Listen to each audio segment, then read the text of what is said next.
Part 5 is longer than I thought it was gonna be. So this lady screams at this worker who's just trying to do her job and just trying to get people on this plane. So the lady who was scanning the tickets was like, "Ma'am, we said we were gonna help you. We're trying to get these people on this flight." The guy who was the gate agent who was standing behind the desk, he turns to the lady and goes, "Ma'am, your flight is gonna leave on Thursday. You have 3 days." She was like, and he was like, "These people are trying to get on this flight now. We need to get them on this flight now, and we need to focus on getting these bags from under this plane. We will help you when we are done with those things because those are the things that need to happen first." I'm talking about out of nowhere. We like The Flash, if you ever watched The Flash, the TV show, how he could be there and then just not be there.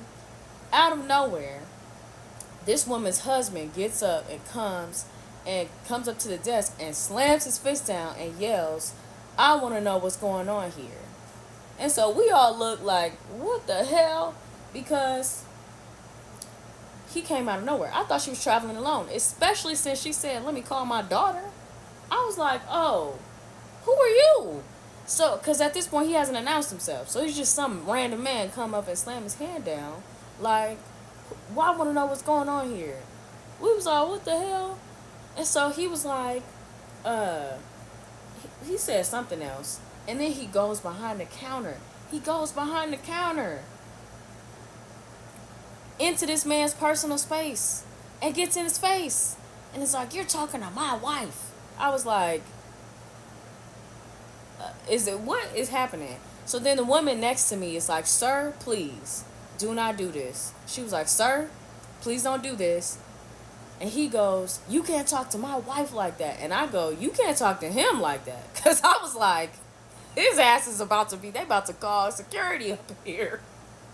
He not going to get on this flight or the one he's supposed to get on tomorrow. So I was like, somebody come get this man. So he does all that. And you could tell that the gate agent was visibly shaking. Because this dude was like, I'd probably give him maybe like 6'2", big dude. And the dude at the gate, I'll give him maybe 5'6". He was small like me, like little dude. And, that man could have hurt him. You could tell his hands were shaking a little bit. And I felt so bad because there's no reason for that. Number one, your wife is doing the fucking most.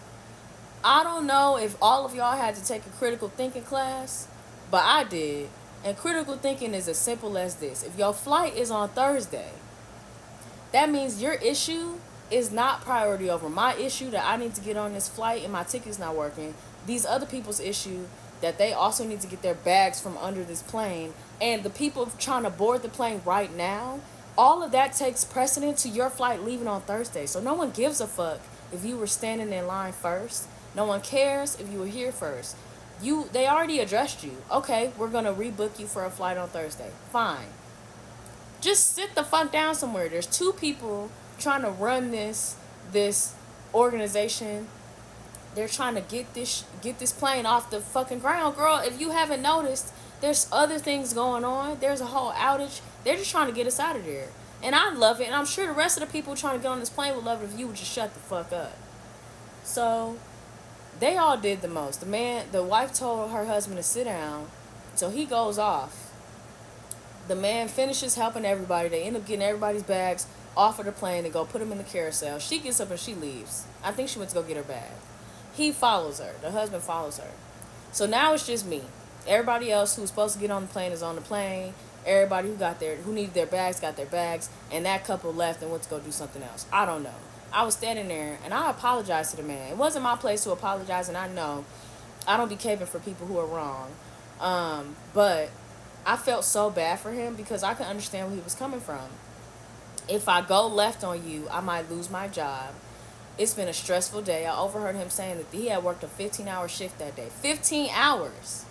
And he had even asked, how come we can't time out like the crew can time out? He said he had worked 15 hours. He had one break. He didn't eat lunch.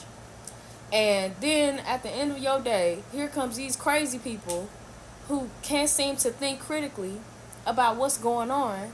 They don't even care about none of that. The rest of us, at least the rest of us, we were all frustrated too, but at least the rest of us were like, yes, I just need this done. That's it. And I thanked them, and I told the man, I was like, if he would have hit you, his ass would have been on the no fly list. And he cracked up laughing.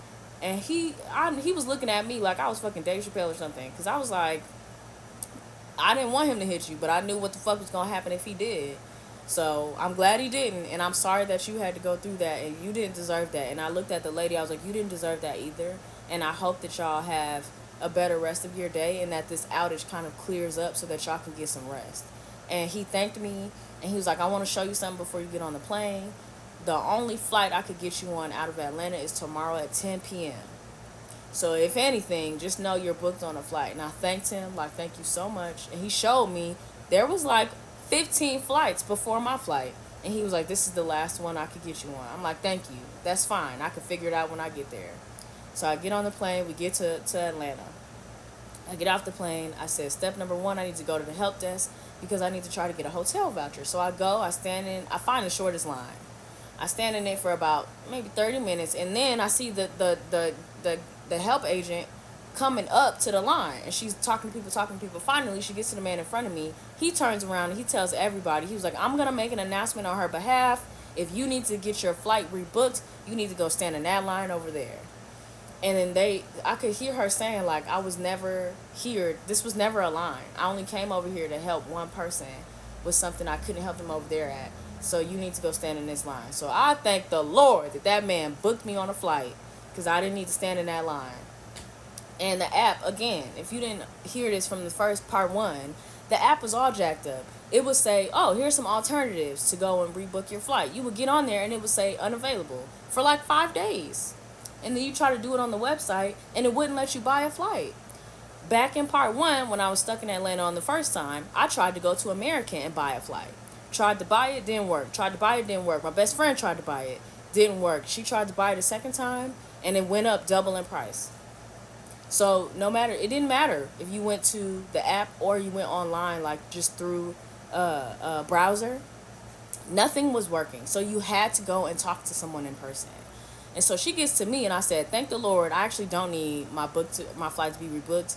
I just need to know if there are any hotel vouchers. And she said, so we ran out for today, but I can give you a link to be reimbursed. I said, thank you. She gave me the link and I was like, all right, I need to go and find somewhere to stay. So I go and I sit down somewhere. The first place I booked at was Eco Lounge. I booked Eco Lounge. The first thing that pops up in the confirmation is that you can't check in after hours. Guess what time it was? It was after hours. So I'm like, okay, what I'm about to do? Because I've booked this reservation. They're not going to charge me until I show up, luckily, but I can't check in. And so I think to myself, all right, let me just try to I thought, first thing I thought was Priceline. So I went on Priceline, I looked for a space, and one of their deals, they had one of their little deals. You know, they don't tell you where they're going to book you, but they're like, we'll book you, we're just not going to tell you where. So I did that. I got booked at the Holiday Inn. Now, all right, cool. I take an Uber or Lyft, and I get to the hotel, and the guy the whole time was talking about how jacked up it was, and it was a mess, and Atlanta was all over the place. And so he drops me off. I go in. I talk to the lady at the front desk. I say, okay, I have a reservation.